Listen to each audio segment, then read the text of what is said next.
The rain had been falling for hours over the Manhattan skyline, drawing jagged silver lines against the floor-to-ceiling windows of Julian Carrington's penthouse. Inside, beneath the soft glow of dimmed crystal chandeliers, Clara Monroe stood, still, motionless like a porcelain figure in a glass box, staring at the man who had once promised her forever. Her heart pounded in the silence that stretched between them, broken only by the faint hum of thunder rolling across the Hudson. "I don't think this is working anymore," Julian said, his voice clipped, rehearsed. He didn't look at her. Instead, his gaze was fixed somewhere over her shoulder, at the skyline or perhaps at the freedom he imagined beyond it. Clara blinked. She wasn't sure she heard him correctly. Her hands, which had been nervously adjusting the bracelet he bought, her in Milan, fell to her sides. "What? What do you mean?" she whispered. He sighed, finally meeting her eyes. There was no warmth in them. "I've been thinking. We've been together for years now, Clara. But we're not progressing. You know how important legacy is to me, my name, my family. The Carrington Foundation." Her breath hitched. "You're leaving me because I can't give you a child," she finished for him. Her voice didn't rise. It didn't need to. The tremor in it was louder than any scream. Julian's silence confirmed everything she feared.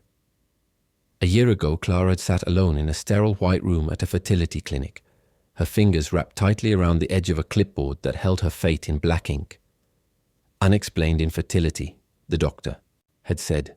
The words clung to her like a stain she could never wash away.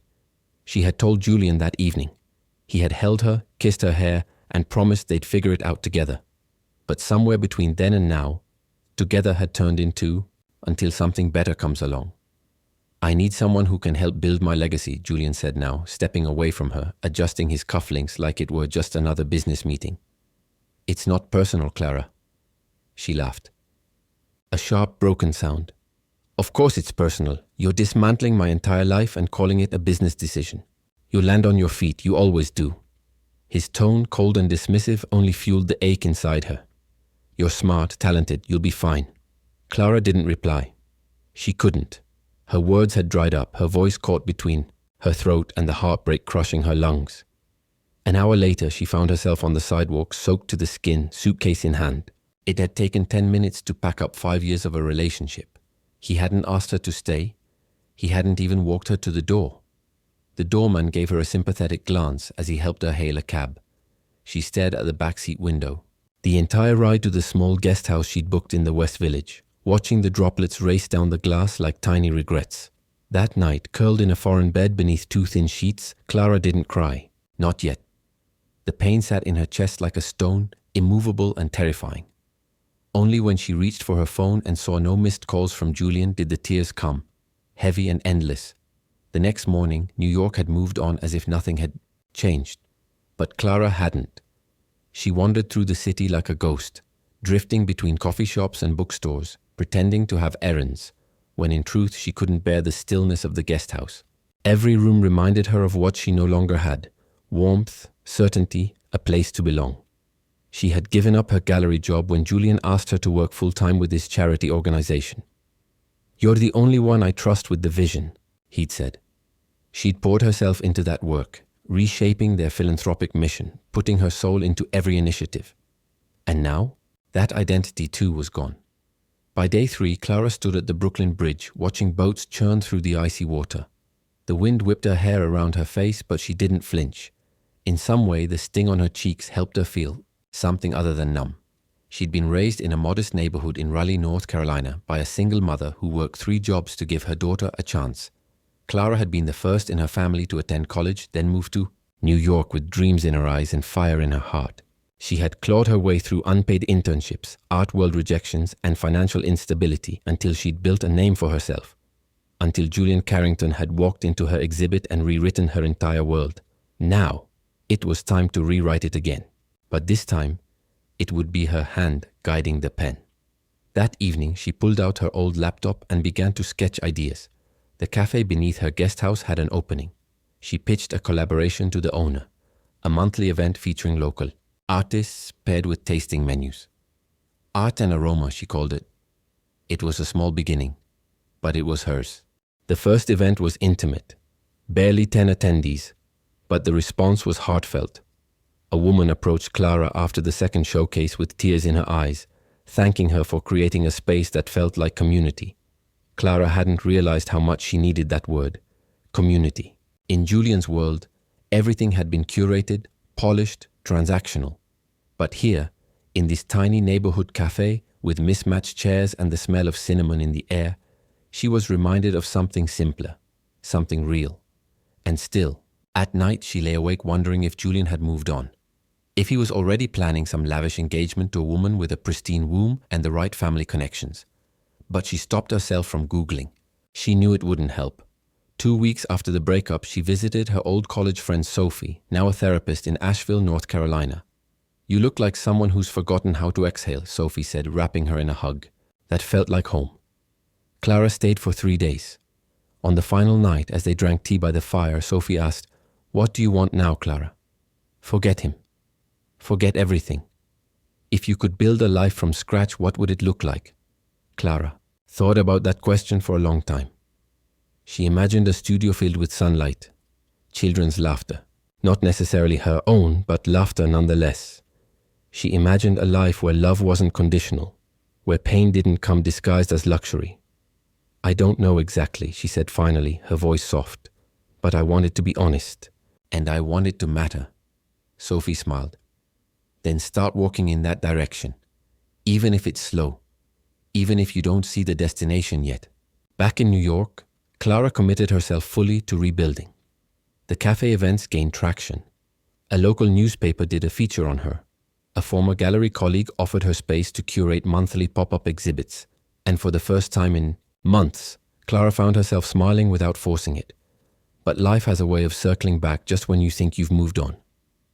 3 months after Julian ended their relationship, Clara was walking through Central Park on an unseasonably warm afternoon. She just finished a meeting with a new artist and was savoring the rare quiet moment. That's when she heard it. "Clara?" She turned, her breath catching. Julian stood a few feet away, dressed in a tailored coat, his expression unreadable. He looked older, tired. "I didn't expect to see you here," he said, taking a step closer. Clara swallowed, her heart pounding. "I could say the same." He glanced around. "Can we talk? Just for a minute?" She hesitated, but something in his voice, something fragile, made her nod. They sat on a nearby bench. The silence between them wasn't comfortable, but it wasn't sharp either. It was full of things unsaid. "I made a mistake," Julian said at last, his voice barely above a whisper. Clara looked away. "Which part, leaving me or assuming I was disposable?" He flinched. "Both." She stood, brushing off her coat. "It's too late, Julian. I don't hate you, but I've built something without you. Something real." He stood too, his gaze searching. "I see that now and it kills me." Clara gave a sad smile. "It should." She turned and walked away, the late afternoon sun casting long shadows behind her. For the first time in her life, she didn't look back. The seasons turned swiftly in New York, as if time had conspired to put distance between Clara and her pain. Autumn had swept through the city with a vengeance, blazing the trees in Central Park with golds and reds, before surrendering to the first gentle flurries of snow that blanketed brownstones and fire escapes alike. The days had grown shorter, but for Clara each morning brought a widening sliver of light inside her once bruised heart. Her life had grown into something beautifully unfamiliar. She now lived in a modest brownstone apartment in Brooklyn's Fort Greene neighborhood, with creaky wooden floors and a tiny sunroom filled with potted herbs she was still learning not to kill. She walked to work every day through streets lined with bakeries and flower stands. The air was different here. Real, unscripted. Every corner of her life no longer echoed with someone else's expectations. It was hers, the cafe partnership, with Luca, the gentle-spirited owner of Hearth and Thyme, had blossomed into a local sensation. Their monthly art and food events had become community staples, drawing in a rotation of aspiring artists, musicians, and neighbors hungry not just for curated coffee, but for connection. What started as a desperate attempt to stay afloat had transformed into something soulful. Clara had found a rhythm. Her mornings began with meditation and silence, her afternoons with meetings and laughter, and her evenings with slow music and candlelight in her kitchen. She even adopted a rescue dog, a scrappy terrier mix with a crooked ear whom she named Rue, short for Renaissance. It was fitting. Everything about her life was beginning again. But healing, Clara discovered, was not a straight path. One Sunday evening in December, she received an unexpected message. "Clara, it's Julian. I know I have no right to ask, but would you meet me for coffee? She stared at the message for a long time. Her thumb hovered over the screen, debating between blocking him and typing something scathing. But instead she did nothing. She closed the phone, set it aside, and let the question hang in the air without an answer. Julian had already said everything he needed to say. She didn't owe him anything. Still, the message lingered in the back of her mind, not as temptation, but as confirmation that time had indeed passed. He was looking back while she was looking forward. That very night, she attended a holiday event at the cafe. The atmosphere was warm with the scent of spice, cider, and pine. A local jazz trio played in the corner as patrons browsed the latest. Artwork on the walls. Oil portraits by a gifted 20-year-old whose fingers never stopped moving. Clara wore a deep green velvet dress and a soft smile, her presence as luminous as the fairy lights strung across the ceiling. A stranger approached her with a plate of cookies and a nervous grin. "You're Clara, right?" he asked, balancing the plate awkwardly. "I heard you're the magic behind all of this." She tilted her head, amused. "Magic might be a stretch, but yes, I'm Clara." "I'm Elias," he said, extending a flour-dusted hand. "I own the bookstore next door. Been meaning to meet you for weeks, but I usually work nights." "Ah, the rusted spine," Clara said with a grin. "You're the one with the window display that makes me late every morning." They laughed. It was easy, that laughter. Natural. They talked for nearly an hour, and when Elias asked if she'd like to come by his shop the next evening for a private book preview and coffee, she said yes without hesitation. Clara wasn't seeking romance. Not yet, but she was no longer afraid of possibility. And Elias was different. He wasn't flashy or ambitious in a devouring way like Julian. His passion was quiet, rooted in literature, storytelling, and the beauty of the written word. He told her about the time he almost went to law school but backed out at the last minute to open a bookstore with his grandmother's inheritance. She told him about growing up with a mother who sang to her during thunderstorms and taught her that broken doesn't mean less valuable. Over the next few weeks, their connection deepened, not in grand gestures, but in a dozen subtle ways. Eliasy always brought her chamomile tea after long days. He left little notes tucked inside books she might like. One day, she found a copy of Rilke's Letters to a Young Poet on her doorstep with a yellow post-it that read, "Page 35 made me think of you," and she in turn let her walls fall. Bit by bit, she invited him into her world.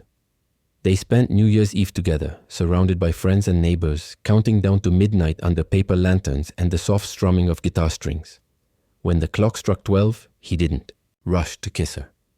He looked into her eyes and asked, "May I?" She nodded, and in that moment Clara knew something had shifted again. Not because it was passionate or dramatic, but because it was kind, honest, grounded. It was nothing like Julian, and that was exactly what she needed. Still, even as life blossomed in unexpected directions, Julian's name occasionally surfaced. A mutual acquaintance mentioned he'd been seen with Marielle Delacroix, the heiress to a luxury hotel chain, and that they were reportedly engaged. Clara didn't flinch. Instead, she spent that night drafting a new proposal, a non-profit program, to mentor young artists from underserved communities. She'd found her voice again, and she wasn't wasting it on the past. By early spring, the program was off the ground. With the help of Luca, Elias, and a growing network of creatives and donors, Clara launched the Palette Project. They offered weekly classes, portfolio reviews, and pop-up galleries across Brooklyn and Harlem. For many of the kids, it was the first time their work had ever been framed or praised. Clara watched them beam with pride, and something inside her healed further. One day, a 12-year-old girl named Tasha tugged at her sleeve after class and asked, "Did you always know you'd be successful?" Clara knelt beside her and shook her head. "No, sweetheart. I didn't even know I was allowed to dream this big. But I learned that even when someone tries to write your ending, you still get to edit the story." Tasha smiled wide, and Clara knew then that this, not the penthouse, not the parties, not the approval of the elite, was her legacy. Not long after, Elias asked her to come with him to Vermont for a weekend writing retreat. "No pressure," he said, "but I'd like you to meet my sister."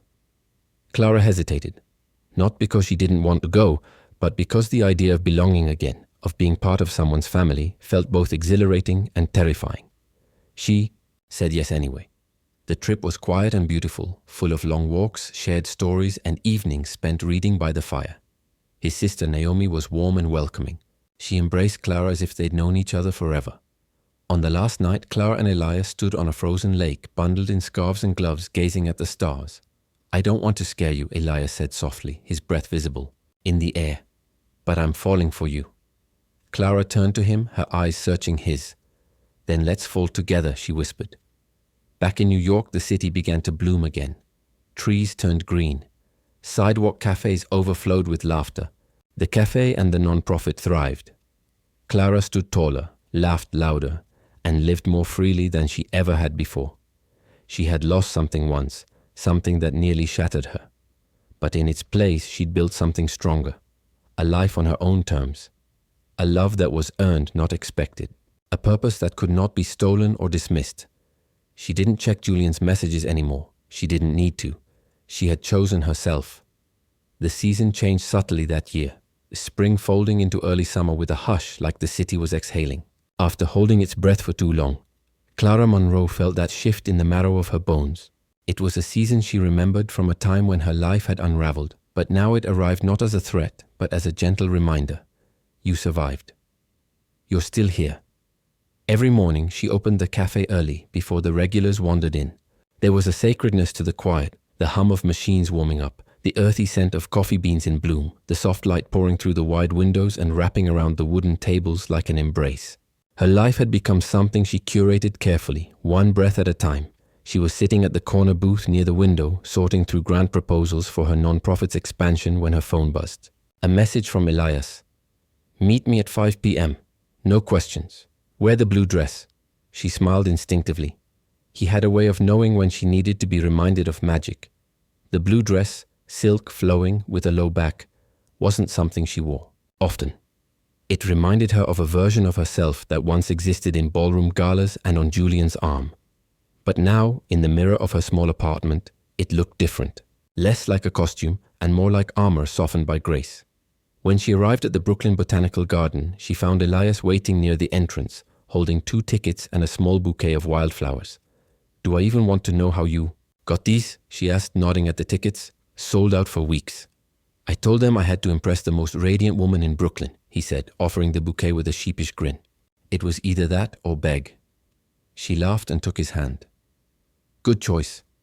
They walked beneath blooming magnolias, past lovers sprawled on the grass, and children chasing butterflies with joy that had no limits. It was here, amidst the scent of honeysuckle and a low golden sky, that Clara let herself believe in the ordinary magic of a quiet life. Not perfect, but steady. And hers. They paused near the rose garden, the world hushed around them. Elias turned to her, more serious now. "I've been thinking," he said. "We've been doing this slow, and that's been good. But I want you to know I'm ready to make more space. For you. For us." Clara looked up at him. Her heart caught in her throat, not with fear but with something deeper. Trust. She'd been holding herself at a careful distance from that word, from that kind of future. But now she saw the man in front of her as he was. Not perfect, but present. "You already do," she said quietly.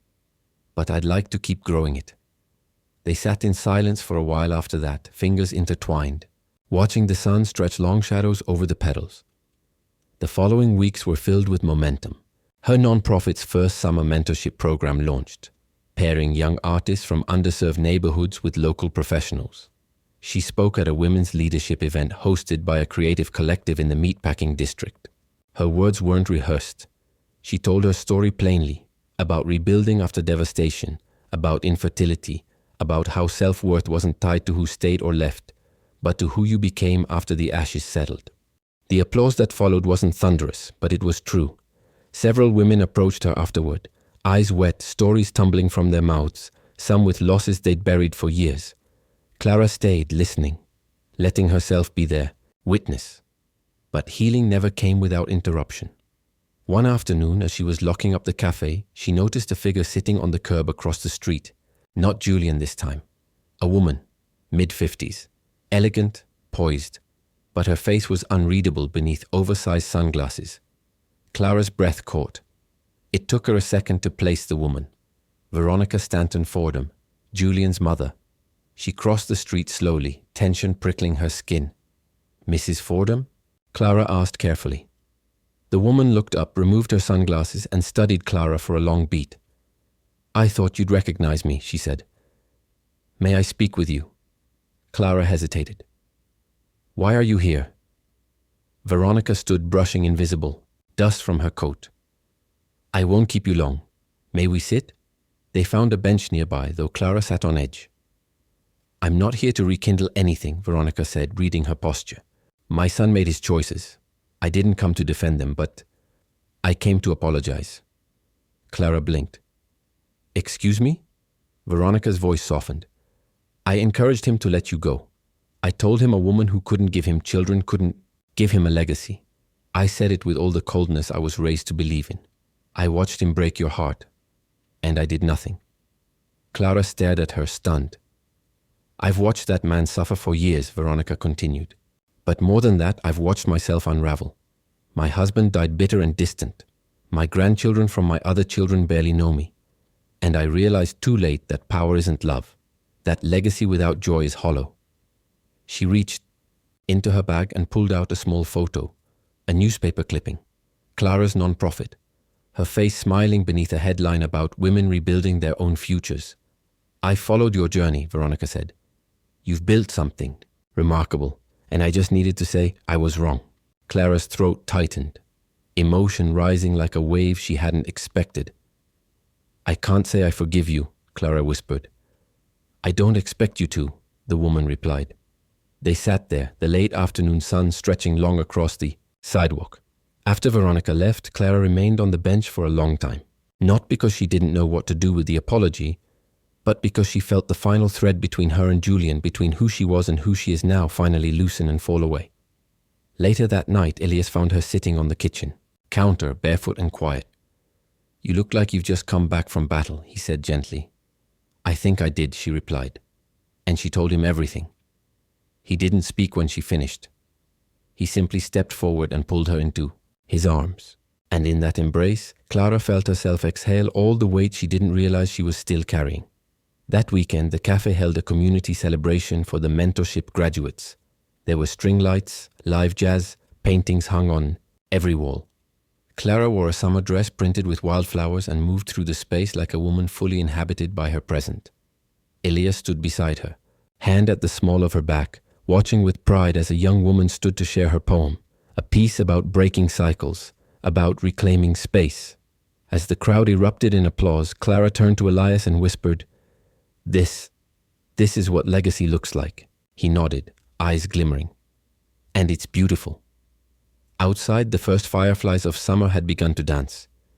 Inside, Clara truly knew, that her life, once splintered by rejection and grief, had found its center again. Not because someone gave her a child, but the city never stopped moving. Clara Monroe had grown used to that, the way life around her pulsed like an endless heartbeat. But lately, despite the forward motion of everything she'd built, a strange static had begun, creeping into her days, as if something, unseen, unnamed, was drawing closer, waiting to resurface.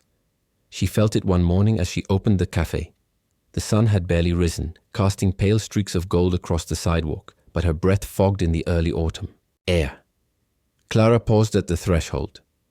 Her key hovered over the lock for a second longer than usual. Inside, she went through the motions, grinding beans, prepping pastries, wiping down tables. But her mind wandered. Veronica's visit still lingered like a ghost in the corners of her thoughts. It had been weeks, but the apology, so uncharacteristic and raw, had opened something in Clara she wasn't sure she could close again. Around 10 a.m., as she was arranging a fresh bouquet near the window, the bell above the door chimed. She turned with her usual smile and felt the ground slip. Julian stood there. He looked different. Not older exactly, still handsome in that sculpted, pristine way, but something in his face was worn down. The lines near his eyes were deeper. His mouth held no smile. He wasn't the version of Julian she remembered. He was a man carrying weight, and Clara wasn't prepared for how it tugged at her chest. "Clara," he said softly, voice cracked like an old record. She blinked, unable to respond. He stepped forward, slowly, like he was afraid any sudden movement might break whatever fragile reality they'd both stumbled into. "May I sit?" Clara nodded, gesturing toward the corner booth, the one she always sat in when the cafe was quiet. As he slid into the seat, she took the one across from him, her fingers gripping the edge of the table to keep herself grounded. I heard about the non-profit, Julian said, his eyes scanning her face like he needed to memorize her all over again. The cafe, the community center project. Clara, you built all this. Yes, she replied simply. He exhaled, a strange sound of awe and sorrow mingled. You look different, he said. Not older, just stronger. Clara raised her chin slightly. That happens when you have to rebuild from rubble. He winced. I know I don't deserve to be here, and I'm not asking for anything, Julian continued. But I needed to see you. I needed to say some things that I should have said a long time ago. Clara stayed quiet. Julian looked down at his hands. I was wrong. About everything. About what love is.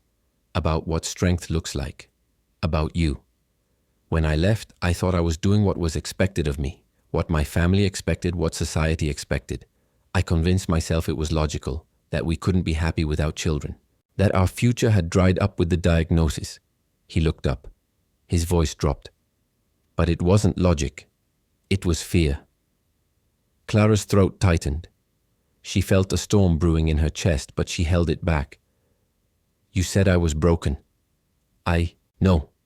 He swallowed. And I've carried that with me every single day. You weren't broken, Clara. I was. I was too cowardly to stay, too blind to see what we still had, too weak to fight for us when it got hard. Tears stung her eyes, but she didn't let them fall. I tried to move on, Julian said. I got married. It didn't last. There was money, there was structure, but there was no soul. And all the while I kept hearing your voice in my head. The way you used to laugh. The way you looked at me when you still believed in me. Clara leaned back slightly, needing space to breathe. Why are you telling me this now? Because I saw your story in the Times. The article. The photo of you with the kids at the center. You looked like someone who had become everything. I wasn't brave enough to imagine. He reached into his coat and pulled out a small envelope. These are letters, he said. I wrote them but never sent them. Over the years, every time I missed you, every time I saw you in a dream, I thought maybe you'd throw them away, but I needed you to have them. Clara stared at the envelope. Her fingers didn't move. I mean, not here to beg, he added. I know you've moved on. I know there's someone else. Clara's breath hitched. You don't know anything about my life now. You're right, he said. But I can feel it. The peace you carry now, it's not something that comes from being alone. She looked down, her heart pulled in two directions. The old pain, the new peace, the space she'd created for love after loss. I never stopped loving you, Julian said finally. But I see now that love without courage is hollow. And I was a coward. You deserve better than me. The silence stretched between them. Clara reached out, not for the envelope, but for her coffee cup. I don't know what to do with all this, she whispered. It's like opening a wound I already learned to live with. I know, he said. And whatever you decide to do with those letters, it's okay. I just needed to face you and tell the truth. He stood. I'll leave now, but thank you for letting me say it. As he turned to go, Clara felt a rush of emotion flood her chest. She didn't stop him. She couldn't. Not yet. That night, she sat at her kitchen table, Elias in the other room grading papers. The envelope sat in front of her. She didn't open it. Instead, she reached for a blank notebook and began to write. Not to Julian, to herself. Letter she would never send. A way to close the chapter with her own words. The next morning, she told Elias everything. He listened, patient, silent. When she finished, he reached for her hand. You don't have to explain, he said gently. I know how deep those roots go, and I'm not afraid of them. I'm here. She squeezed his fingers. I needed you to know. Because if we're going to build something together, it has to be with truth. Elias leaned forward. You've always given me the truth, Clara, and it's one of the many reasons I love you. The word hung in the air, warm, unforced, real. Clara smiled. I love you too. It didn't feel like betrayal. It felt like healing. Days later, she donated the envelope, still sealed, to a local art exhibit called Letters Unsent. It sat beneath glass, anonymous, surrounded by dozens of others like it. It was no longer her burden. It was art now, a relic of who she once was, and she had no need to reopen it. Clara stood in the garden behind the cafe one evening, watching as neighborhood kids planted seeds as part of the center's new urban farming project. Their laughter filled the air, mingling with the scent of earth and budding leaves. Elias stood beside her, arm around her waist. "Spring is early this year," he murmured. Clara nodded. "And I'm finally ready for it." The sun dipped low on the horizon, bathing the garden in amber light. Clara Monroe, once left behind and called less than, had become more than she ever imagined. Not by erasing her past, but by standing beside it and choosing to grow anyway. And this was just the beginning. Because she gave herself back everything she had once thought was lost. The first snow of December arrived quietly, blanketing the streets of Denver in a hush that seemed to slow the entire city. Clara stood at the cafe window early that morning, her hands wrapped around a mug of cinnamon coffee, watching flakes melt against the glass. Behind her, the space buzzed with low voices and the scent of warm pastries. It was a busy day, but Clara's thoughts were elsewhere. The nonprofit's annual winter fundraiser was just 2 days away, one she and Elias had planned for months. The proceeds would expand the community center's after-school programs, especially for girls facing housing insecurity. It was more than a project. It was Clara's legacy. And this year it felt personal in a way she hadn't expected, because for the first time in years she wasn't just surviving, she was fully living. Elias came up behind her and pressed a kiss to the side of her head. "You okay?" Clara nodded, then turned to look at him. "I'm better than okay, I'm just grateful." He smiled, brushing her hand gently. "Let's hope that gratitude rubs off on everyone who shows up Saturday night." They shared a quiet laugh before diving into the day's tasks, but Clara carried that moment of reflection with her. It stayed as she coordinated deliveries, coached a group of teen volunteers through event logistics, and finalized the last-minute seating arrangements. And later that evening, when she stood before the mirror in her bedroom, slipping into the deep green dress Elias loved, simple, elegant, and soft at the shoulders, it stayed still.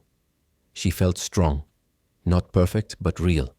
The fundraiser was held at a renovated warehouse-turned-gallery in the Rhino Arts District.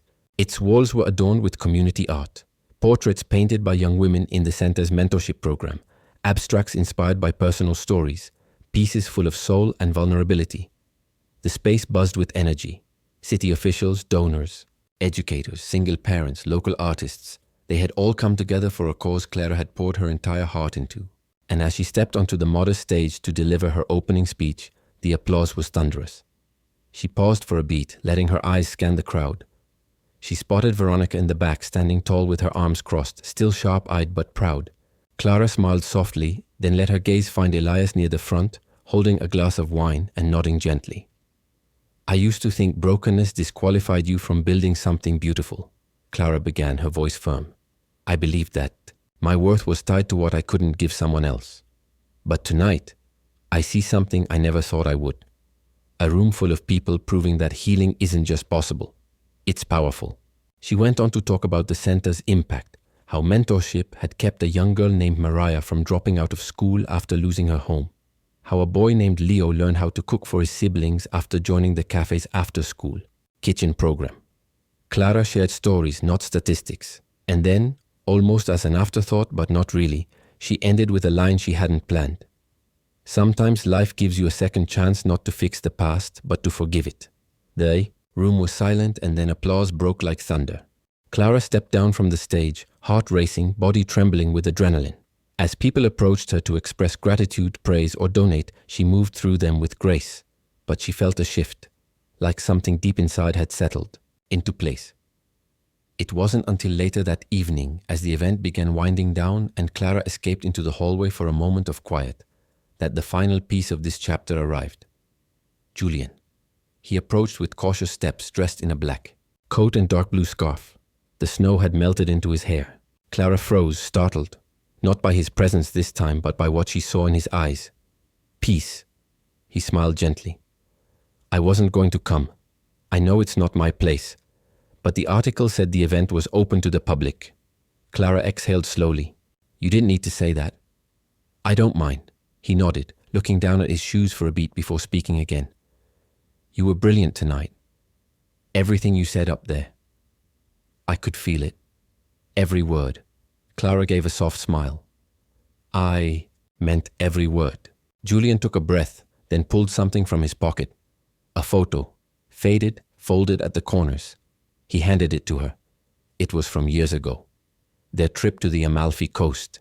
She was standing on a cliff, the wind in her hair, laughing. He was behind the camera. I used to carry this everywhere, he said.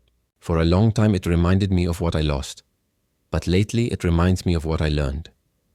Clara held the photo gently. What did you learn? That love isn't supposed to be a performance, he said. It's supposed to hold space for change, for growth, and sometimes for letting go. She met his eyes and there was no bitterness, no longing, just warmth. She handed the photo back. You can keep it, she said softly. He smiled, folded it, and tucked it into his coat. You found something real, Clara. I see it. I'm happy for you. Thank you, she said. That means a lot. They stood. There for a moment, the silence filled with grace. As he turned to leave, he paused. There's someone waiting for you in there who looks at you the way I should have. Clara turned to glance through the glass door where Elias stood, talking with one of the center's board members, a relaxed joy in his posture. Julian's voice was quiet. Don't ever let him forget how lucky he is. And then he was gone. Clara walked back into the gallery. Elias spotted her immediately and made his way over. Everything okay? He asked. She nodded. Yeah, it is now. He took her hand and raised an eyebrow. Then come dance with me. It's still your night. They moved to the back of the gallery, where a band played softly and couples swayed gently. Clara rested, her head against Elias's shoulder, his heartbeat steady under her palm. They danced in quiet rhythm, surrounded by the art, the memories, and the many people whose lives Clara had touched. Later that night, as they walked home through the snow-covered streets, Clara glanced up at the stars. She thought of everything it had taken to get here, the pain, the doubt, the abandonment, the hard choices, and the forgiveness that had taken root like wildflowers through cracked concrete. Clara Monroe had been told she wasn't enough. That her body had failed. That love without children was a love not worth keeping. But she had rewritten every part of that story. She had created life, not through biology, but through courage, through building, through teaching, through giving. She had found a love that didn't measure her by what she could produce, but by who she was. And she had faced the ghost of her past with clarity, compassion, and closure. The city lights twinkled as they neared home. Elias, she asked softly. Yeah? Thank you for showing me that beginnings can happen at any point. He smiled, pulling her close. Thank you for letting me be part of yours. That night, Clara tucked herself into bed beside him, her heart finally quiet. Outside, the snow kept falling. But inside, Clara was home. Clara Monroe's journey was never about revenge or proving anyone wrong. It was about rediscovering herself. After being broken, rising from the ashes of heartbreak and learning that her worth was never tied to her ability to bear children. After being discarded by Julian, the man who once swore to love her forever, Clara chose not to let pain define her future. Instead, she turned her wounds into wisdom, built a life rooted in compassion, and created a legacy far beyond what society once told her was possible. Through community, kindness, and an open heart, she transformed not just her own life, but the lives of so many others.